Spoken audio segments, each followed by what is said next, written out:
ZNS Total Sports is brought to you by Fourth Terrace Diagnostic Center.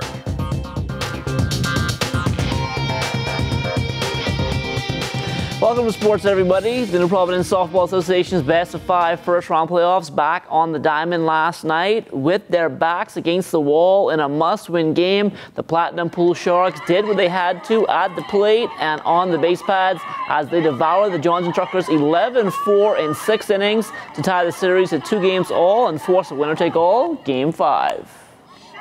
We just had to keep a positive mind so that we'll be able to win the game, and we just had to hit and get our runs in. I think we'd have to stay positive and stay as a team in order to win. We were really flat, you know, and we made a lot of defensive mistakes. We didn't hit the ball we needed to. We didn't get the key hits at the time we needed it, and you know, you can't go into the playoffs playing with that kind of intensity. You have to come like you want to win the game, but we didn't come with that tonight. So what it means is that you got to dig deeper, and that means that the pitcher have to pitch more games, and you don't really want your pitcher just pitching back to back to back, and then you know you have the playoffs starting on Saturday. So no one have no advantage. You know, you got to go there. You play the game between the lines, and that's the way the game is played. It's runs and errors. It just happened that we made most of the errors tonight, and the outcome was that we lost. We just have to come out here, hit the ball, and play good defense and back up the pitcher. We're going to do what we need to do on Thursday night and put it together and win. From the minor league baseball diamond last night, Jazz Rado Chisholm going 1 for 5 as Visalia lost Game 1 of the California League's Best of 5 championship. They fell 5-4 at home to Rancho Cucamonga. Game 2 is tonight.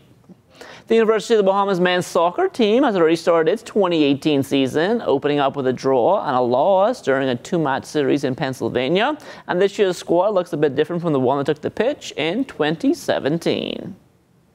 The university has allowed me to go into Grand Bahama and reach into the Grand Bahamian community and give opportunities to students out of Grand Bahama. You know, sometimes New Providence we get Nassau-centric, so it's good to get out of New Providence and get into other islands. I have 3 players that are coming in from Grand Bahama, and I have an additional 5 players that are coming in from New Providence. So, you know, last year was good, but like I said, there's an X, so we have to get good, better, best. We've got to work on getting to our best, and so we've gone out, recruited a number of players. While there are some new players on the team, the Mingos have a couple of returners who are leading the way. The University of the Bahamas has the blessing of having 2 of the premier goalkeepers in the country, and when I say premier, not just in grass or field soccer, but also in beach soccer. In the person of the gentleman next to me, and my captain, Julio Jameson, has been the men's national team goalkeeper for beach soccer in the FIFA World Cup, and he's also a part of the call-up system, and he's injured at this time, just recovering. Otherwise, he would be in Belize.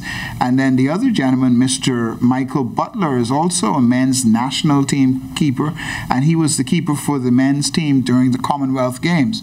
So it is a tremendous comfort to have that level of skill, keeping, you know, we call it the goal, and it is the goal. I mean, if you can imagine, you know, if you had a city of gold, the whole idea is to keep it to yourself, right? Well, these gentlemen do an excellent job of keeping goal, and last year in the league, we were the team that were scored on the least. Bahamian head coach Lonnie Green was introduced as the new track and field head coach of the Kentucky Wildcats in July, and yesterday he added fellow Bahamian Debbie Ferguson-McKenzie to his staff as an assistant. Debbie joins the ranks at UK after spending the past 4 seasons at the University of Houston, where she helped build that program into a nationally relevant contender. She had an immediate impact when she joined the staff there during 2014-2015, as 3 of our athletes would go on to the NCAA West Regionals. Back here at home, the Sunblazers Track and Field Club already putting in the work ahead of the new season. They're at Goodman's Bay a couple times a week, working in the sand and in the water. This is actually our 2nd week of training, and so this is our off-season training.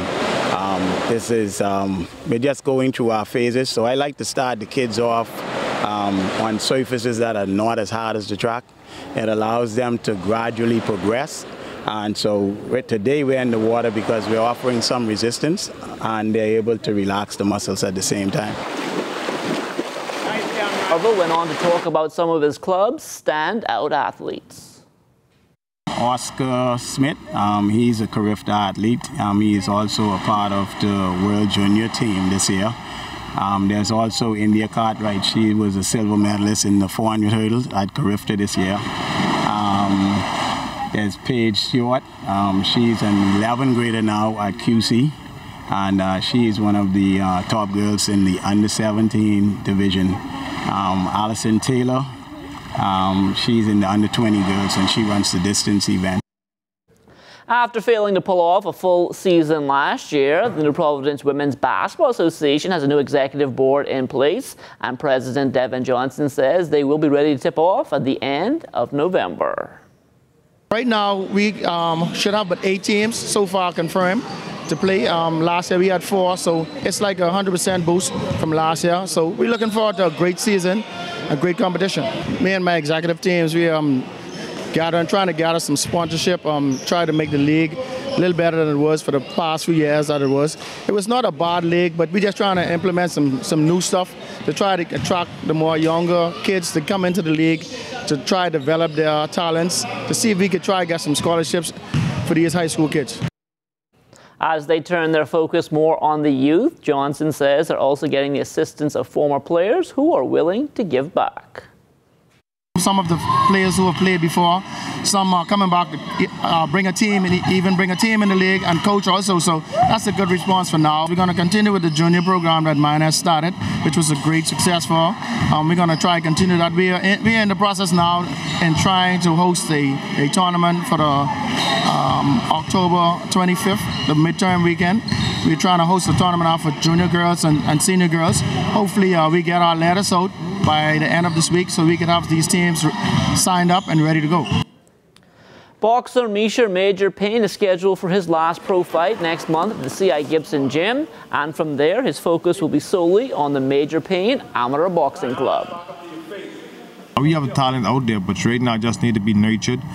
Young guys need to be more active and have the experience and be able to, but I think for like the next 2 to 3 years it's going to take fully to develop a national team, because right now it's only Carl Hill right now taking the flag around, and we don't have no other fighters that's on the level to say go represent the Bahamas. So right now it's at a building stage, and that's what we want to do, try to build these young fighters them and help them, become far better than I am, and that's the whole major thing about it for us, myself and Kato Ferguson, to be able to help these young fighters them to become better than myself and all the other Bahamian boxers that was before us. Sparkle's Cheer All-Stars looking to make a name for itself here in the 242. Founder and organizer Jade Spark spoke about how many cheerleaders they have on board. It fluctuates, so some days we'll have 10, some days we'll have 15, some days some don't come to practice, but it's okay. We're out here Monday, Wednesday, and Thursday from 4:30 to 6:30. They love it, they're so keen about it, and that's what makes me happy. They come to practice, and then this is what they do. They do it, and they try, and they're excited about it. They're most excited to cheer, put on their uniform. I can't disclose until September 24th, but there will definitely be good news.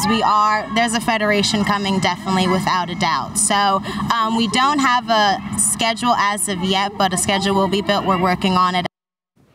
And that will do it for sports. Stay tuned. The Bahamas Tonight comes back after the break.